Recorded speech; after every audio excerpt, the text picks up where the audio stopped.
So in this video here, I'm just going to be giving you guys a long-term review of the ScreenProTech for the or the screen protectors from ScreenProTech for the Nissan Frontier, the new generation.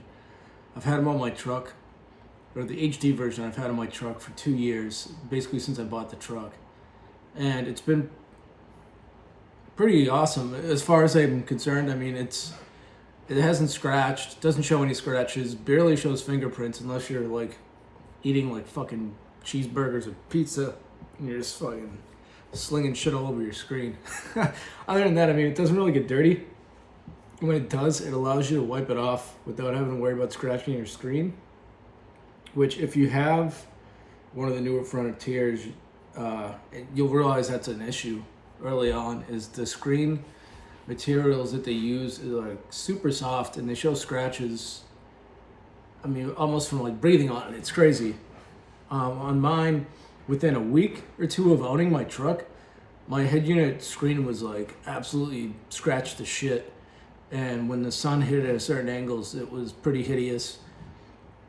And I just used like a glass cleaner and a glass cleaning microfiber cloth, and was like lightly just kind of brushed dust off or whatever, any fingerprints, and it scratched like bad.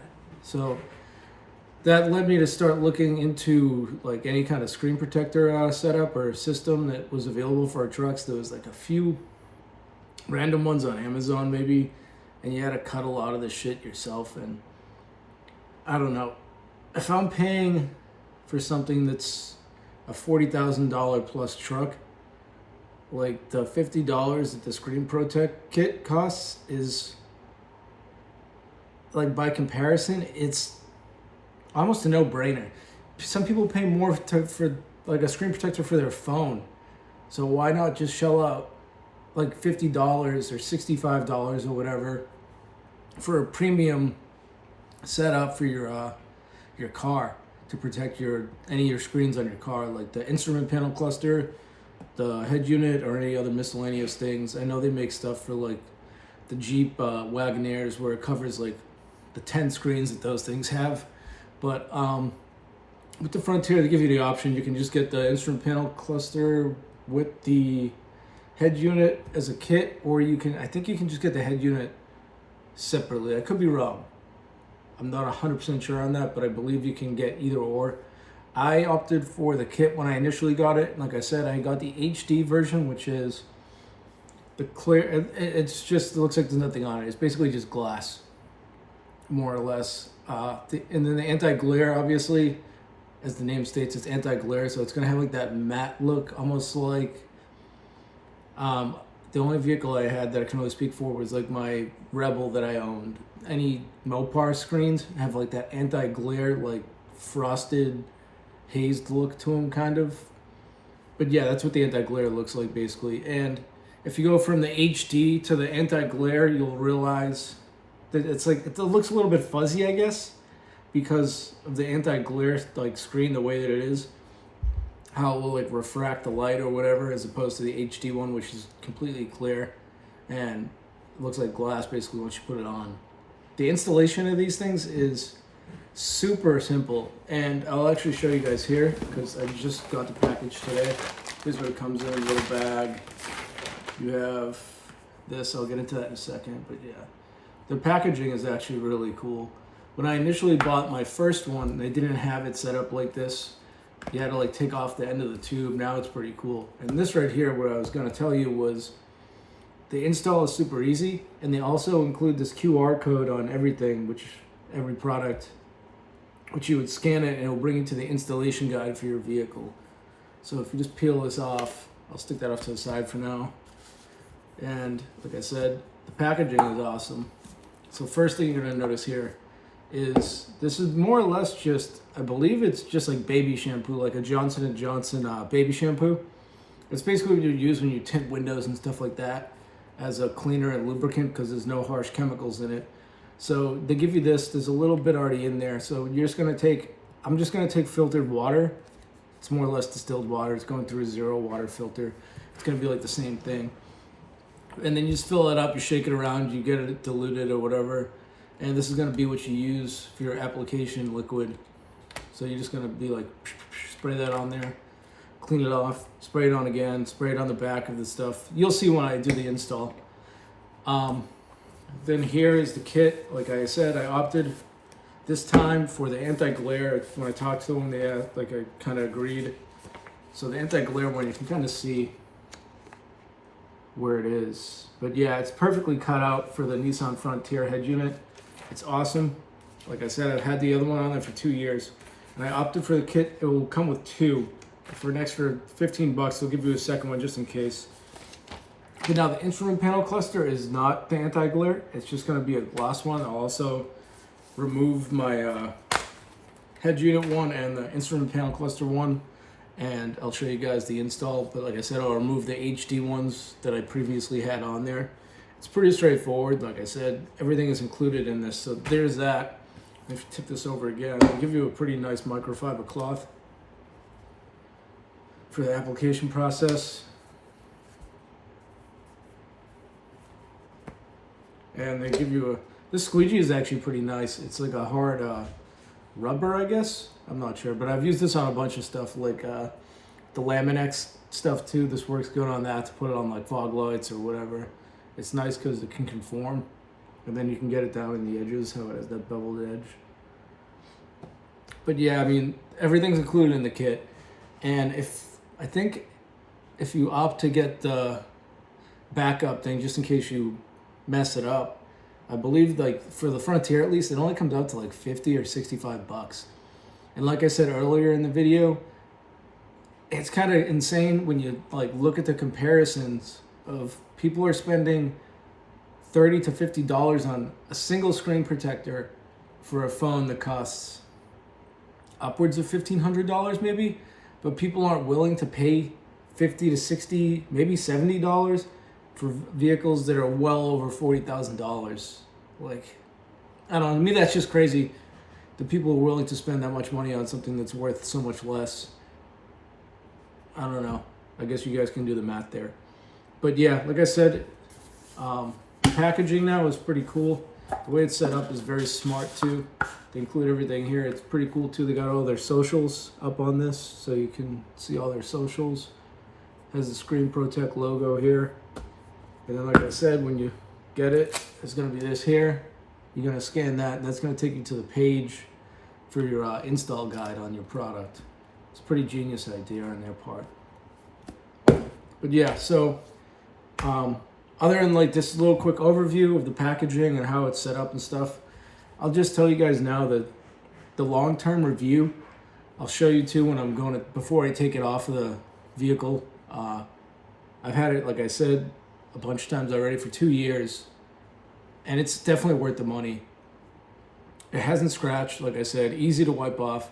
The best part about it, people don't really obviously think about it probably until like they actually buy it and they install it and they go off-roading.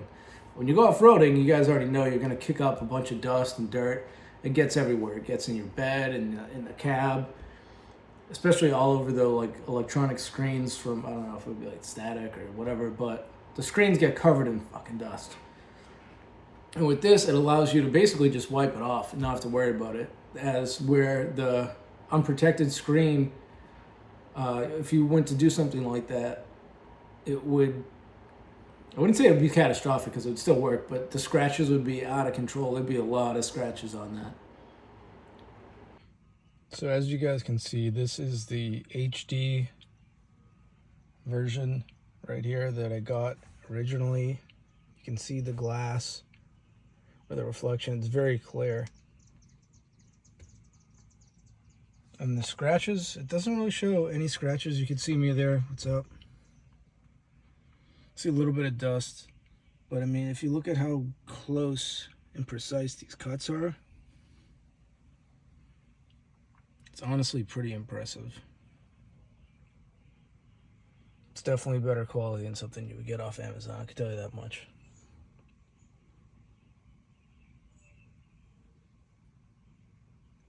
But yeah, so I'm going to be taking this one off, and I'm going to be putting the anti-glare one on, and I'll show you the whole process of the install and give you guys just a brief initial overview of the anti-glare. But as you can see, the HD, like I said, it's like glass. It's pretty insane how clear this is.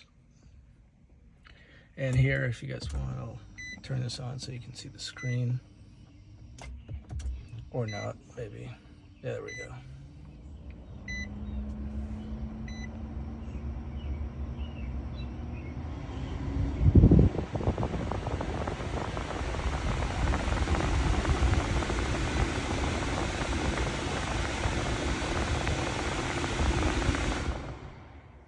But yeah, here you go. Here, it's pretty good. Like, all this stuff still works. Connect my phone, but my phone's obviously recording this, so you look here, you got that. Everything still works. Map, zoom in, zoom out. Map. Obviously these are gonna work, but yeah, the touchscreen wise, like the feedback, it's still good. Press back, everything works. Whoops. It's hard to press this though when it's hard to press it when I'm looking at the thing through my phone.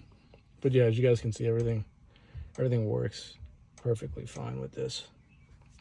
I'll show you guys the HD comparison to the anti-glare that I'm going to install. And just to give you guys a general idea how the screen's going to look, it's going to be the same. Like I said, I would try to include all the other stuff like CarPlay, just show you guys, but like I said, I'm recording with my phone, so it's going to be hard for me to do that. But as you can see, all this stuff is still, the touchscreen feedback is still the exact same. It doesn't affect anything. So right here is going to be me just showing you guys the scratches on the screen, what it would have looked like without a screen protector, or i.e. before I put the HD screen protector on. The scratches are really bad.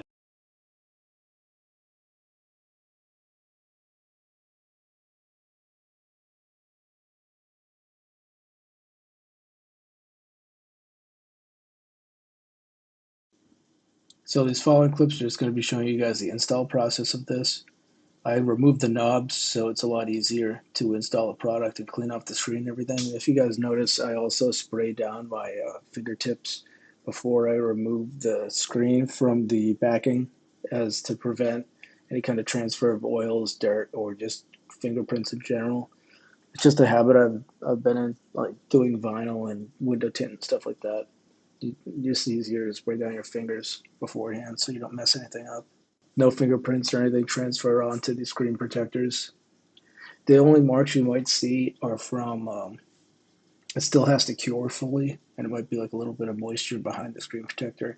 Right here I'm just showing you guys, it still is retaining all the functionality of the touch screen, and the feedback is the exact same. It doesn't change anything. And this is before it's even cured to the screen, so this gives you guys a pretty good idea how good this product is.